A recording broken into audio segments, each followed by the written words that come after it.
आप देखिए, राजस्थान में 200 सीटें, विधानसभा चुनाव फेज 1 23 नवंबर को यहां पर मतदान होना है। 3 दिसंबर को चुनावी नतीजे आ जाएंगे। तो ये राजस्थान की तस्वीर है। इसके अलावा आगे बढ़ते हैं, 5 राज्यों में कब कब वोटिंग, नतीजे सबके एक साथ 3 तारीख को।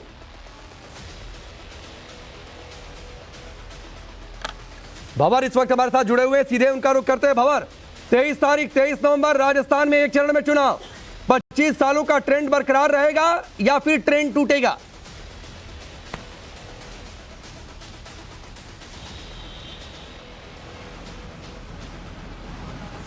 देखिए, ये देखने वाली बात होगी कि ट्रेंड टूटेगा या बरकरार रहेगा, लेकिन फिलहाल तारीखों से एक उत्साह का संचार और हो जाएगा। अब और बेहतर तरीके से मैदान में जो नेता है वो उतरेंगे, चुनावी प्रचार में उतरेंगे। लेकिन हालांकि अभी तक ना बीजेपी की पहली लिस्ट आई है, ना कांग्रेस की पहली लिस्ट आई है। ऐसे में लिस्ट का इंतजार है और संभवतः आज शाम तक शायद कोई सूचना किसी एक कार्यालय से मिले।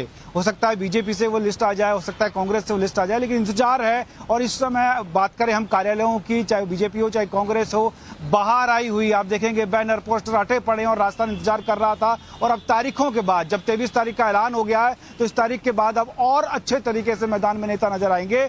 पब्लिक में भी एक उत्साह है, क्योंकि हर बार जो एक ट्रेंड रहता है कि 5 साल बीजेपी रहती है, 5 साल कांग्रेस रहती है। पिछले चुनावों की बात कर लें तो उसमें भी यही ट्रेंड रहता है। लेकिन जिस तरीके से लोकसभा चुनाव का ट्रेंड बदला, 25 की 25 सीट बीजेपी के खाते में जाने लगी और 2 बार गई, पिछले में भी और इस बार में भी। और अब ये जो 2023 का चुनाव है वो 24 का भी आधार तय करेगा कि आखिर ट्रेंड अब किस तरफ जाएगा, क्योंकि 9 साल पूरे केंद्र सरकार को हो गए हैं। ऐसे में अब जो 24 में चुनाव होगा उसको 23 तय करेगा। अगर 23 में भाजपा सरकार बना पाती है तो और अच्छे से वो यहां से अपनी सीटों को लेने में कामयाब होंगे। और अगर कांग्रेस रिपीट हो जाती है, जैसा कि बार बार कांग्रेस के मुख्यमंत्री और जो पीसीसी चीफ है गोविंद डोटासरा वो कहते रहे कि हम योजनाओं के दम पर आ रहे हैं, तो वहीं तुष्टीकरण, अत्याचार, महिला अत्याचार, क्राइम रेशो, इन तमाम चीजों को लेकर के विपक्ष लगातार सत्ता पक्ष को घेरता रहा है। तो अब देखना यह होगा कि जो यात्रा है, चाहे वो जन आक्रोश यात्रा हो, परिवर्तन यात्रा हो, कांग्रेस की यात्रा। ठीक है, चलिए भंवर, मैं आपके पास लौट कर आता हूं। चुनाव आयोग ने तारीखों का ऐलान कर दिया है। 3 तारीख को 5 राज्यों में नतीजे एक साथ आ जाएंगे।